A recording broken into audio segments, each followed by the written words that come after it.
Bid'ah atau yang juga disebut dengan Broken Heaven ini merupakan drama Malaysia yang bisa kamu saksikan di View mulai 6 Maret 2025. Drama yang ditulis sekaligus disutradarai oleh Eli Suryati ini berjumlah total 15 episode dengan masing-masing episode berdurasi 30 menit. Untuk kamu yang suka nonton drama ringan, maka Bid'ah cocok untuk disaksikan. Selain memiliki alur cerita yang tidak terlalu rumit dan cukup mudah untuk dipahami, drama Bid'ah juga dibintangi oleh sederet aktor dan aktris berbakat dari Malaysia, seperti Faizal Hussein, Fatah Amin, dan Riana Diana sebagai pemeran utama. Selain itu ada juga Hasnur Rahmat, Marissa Yasmin, Fathia Latif, dan masih banyak lagi yang akan bergabung. Penasaran seperti apa ceritanya? Sebelum itu, simak terlebih dahulu sinopsis Bid'ah Broken Heaven selengkapnya di sini. Sinopsis Bid'ah Broken Heaven, tanggal tayang mulai 6 Maret 2025. Jumlah episode 15 episode. Durasi 30 menit. Bahasa Melayu. Nonton streaming download Bid'ah Broken Heaven sub Indo di View, drama Malaysia Bid'ah Broken Heaven, tayang di View pada 9 Maret 2025. Selain itu, saksikan juga drama Korea dan drama Asia lainnya hanya di View lengkap dengan sub Indo. Jangan lewatkan untuk nonton streaming atau download Bid'ah Broken Heaven. Sub Indo hanya di View sekarang. Kata Bid'ah sering menjadi tema polemik keagamaan, terutama dalam dekade terakhir ini. Bid'ah sering menjadi akronim yang bisa dijadikan dalil menyesatkan orang. Tentu saja sebaliknya, orang yang sering melontarkan bid'ah sering juga menjadi bulan-bulanan dari kelompok masyarakat Muslim tradisional yang membuka lebar kehadiran budaya-budaya lokal dalam mendandani praktek keagamaan. Perdebatan bid'ah dan non-bid'ah ini sebaiknya tidak perlu diperpanjang karena menyedot energi umat. Sudah sewajarnya, MUI lebih tanggap untuk mengklarifikasi praktek-praktek keagamaan yang sering dinilai bid'ah. Jika memang itu bid'ah atau tidak bid'ah, secepatnya diberikan klarifikasi. Inilah salah satu fungsi MUI, memberikan ketentraman dan ketenangan umat dalam menjalankan ibadahnya. Apa sesungguhnya yang dimaksud bid'ah? Bid'ah sering diartikan dengan perbuatan yang tidak pernah diperintahkan maupun dicontohkan oleh Rasulullah Muhammad SAW, tetapi dilakukan oleh sekelompok masyarakat dalam periode sesudah beliau wafat. Perbuatan bid'ah dibatasi pengertiannya dalam urusan penambahan atau pengurangan. Ibadah khusus mahdah. Misalnya seseorang menambah jumlah rakaat salat subuh menjadi 4 rakaat atau mengurangi rakaat salat isya menjadi 3 rakaat. Termasuk juga kategori bid'ah. Menambah variasi salat di luar ketentuan dan penggarisan Rasulullah SAW. Hukum bid'ah tegas dinyatakan dalam hadis sebagai sesuatu yang menyesatkan sebagaimana hadis Nabi. Kullu bid'atin dhalalah wa kullu dhalalatin fil nar. Setiap bid'ah itu sesat dan setiap yang sesat itu kelak ke neraka. Yang menjadi masalah dengan terminologi bid'ah saat ini ada dua hal. The first, ada sekelompok masyarakat yang memperluas makna bid'ah ke hal-hal yang bersifat muamalat, human relation, misalnya melarang berjabat tangan seusai sholat, dengan alasan itu tidak pernah dilakukan. Rasulullah SAW termasuk juga melakukan peringatan maulid dan peringatan Isra Mi'raj dan doa istighatsah dengan alasan tidak pernah dipraktekkan Rasulullah SAW. Kedua, ada sekelompok masyarakat yang sesungguhnya nyata-nyata melakukan bid'ah, tetapi dikemas dengan praktek budaya lokal, misalnya praktek ziarah kubur yang membawa makanan kesukaan almarhum ke makam, membumbuhi amalan-amalan tertentu di sela-sela surah Yasin dan lain-lain. Bahkan ada yang sesungguhnya sudah masuk kategori praktek mistik atau syirik, tetapi masih dianggap sebagai bid'ah hasanah, tradisi positif. Bid'ah hasanah atau bid'ah mahmudah dipopulirkan oleh Imam Syafi'i dan murid-murid serta para pengikutnya. Menurut Imam Syafi'i, bid'ah ada dua jenis, bid'ah mahmudah, terpuji, dan bid'ah madzmumah, tercela.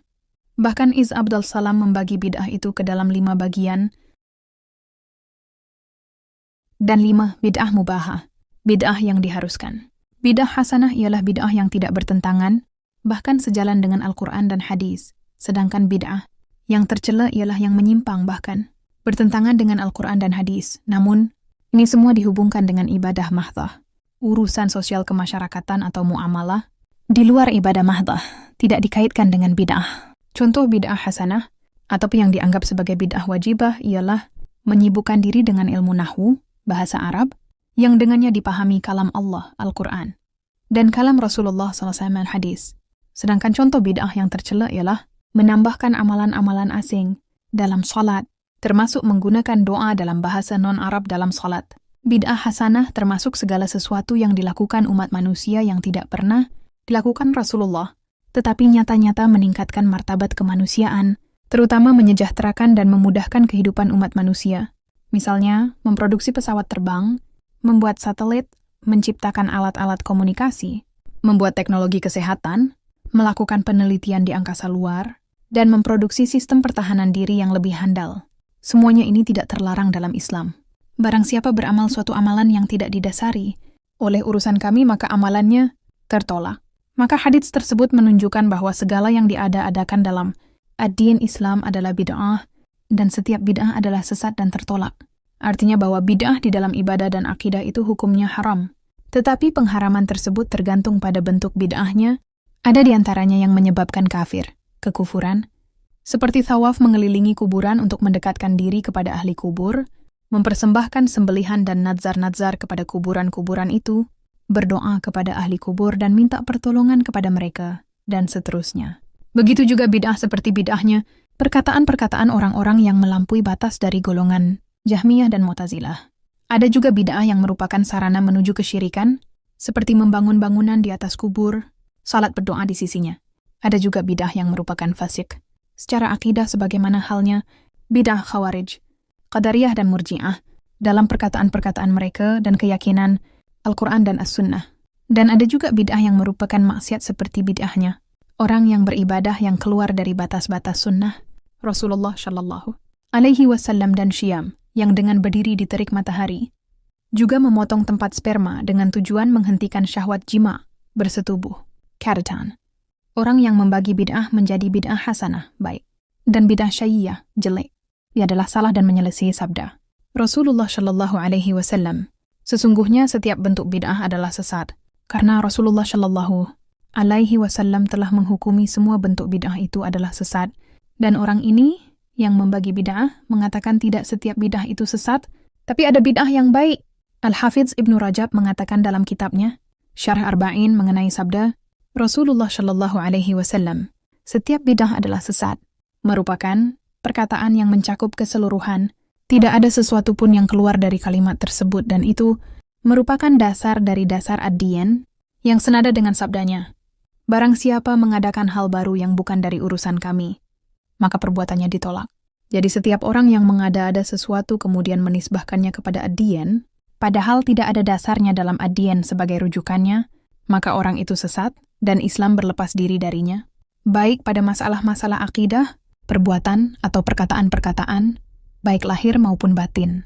Dan mereka itu tidak mempunyai dalil atas apa yang mereka katakan bahwa bid'ah itu ada yang baik, kecuali perkataan sahabat Umar radhiyallahu anhu pada salat tarawih. Sebaik-baik bid'ah adalah ini.